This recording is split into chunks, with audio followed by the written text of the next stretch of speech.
కానీ ఇప్పుడు ఉన్న ప్రభుత్వం గురించి మాట్లాడాలంటే ఎన్నో చెప్పేట్టున్నాయి.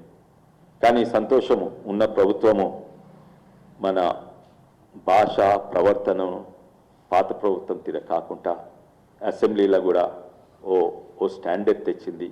వాళ్ళున్న పదవికి కుర్చీకి గౌరవం ఉండేటట్టు మాట్లాడుతుండ్రు.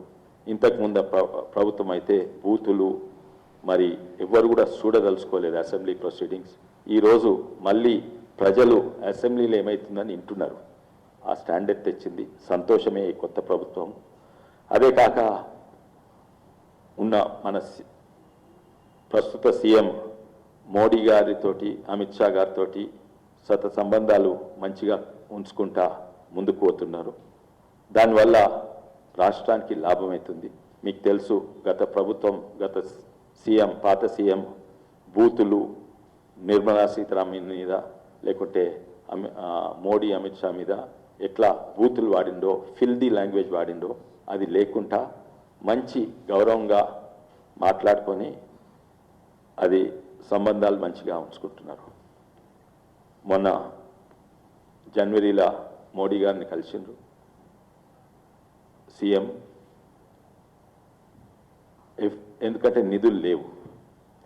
సీఎం గారు ఇవన్నీ మంచిగా చేస్తున్నా కూడా పాత ప్రభుత్వము మొత్తం ఖజానా ఖాళీ చేసింది, కాళేశ్వరం కుమ్మరించింది, ఎన్నో స్కీమ్స్ అలా పెట్టి 7 లక్షల కోట్ల అప్పు పెడితే ఇప్పుడు అప్పు కట్టే బాధ్యత ఉన్న సీఎంకు పోయిన ప్రభుత్వము కొత్త ప్రభుత్వం చేతిలో చిప్పబెట్టిపోయింది.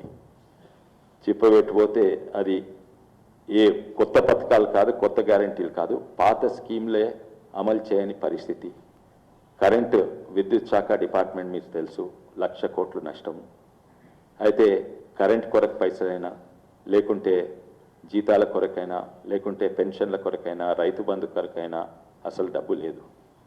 ఇటువంటి పరిస్థితుల ఎఫ్ఆర్బిఎం దాటినా కూడా, ఎఫ్ఆర్బిఎం అప్పుల హద్దు దాటినా కూడా, ఇక్కడ కాంగ్రెస్ ప్రభుత్వం ఉన్నా కూడా మోడీ గారు 9,000 కోట్ల అప్పుకు అనుమతి ఇచ్చిండు. ఆ అప్పులు ఇచ్చేది కేంద్ర ప్రభుత్వం సంస్థలే.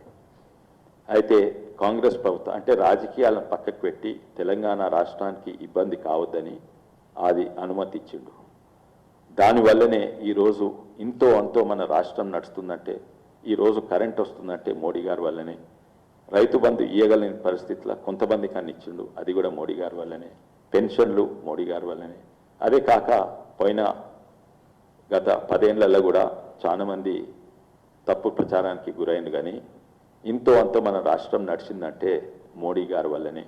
ఈయన 7 కోట్లు అప్పు పెట్టిపోతే 9 లక్షల కోట్లు 7 లక్షల కోట్లు అప్పు పెట్టిపోతే 9 లక్షల కోట్లు గత 5 ఏళ్లలో 4 ఎంపీలు ఉన్నప్పుడే వారు కేటాయించిండ్రు కేంద్ర ప్రభుత్వం ఇక్కడికి.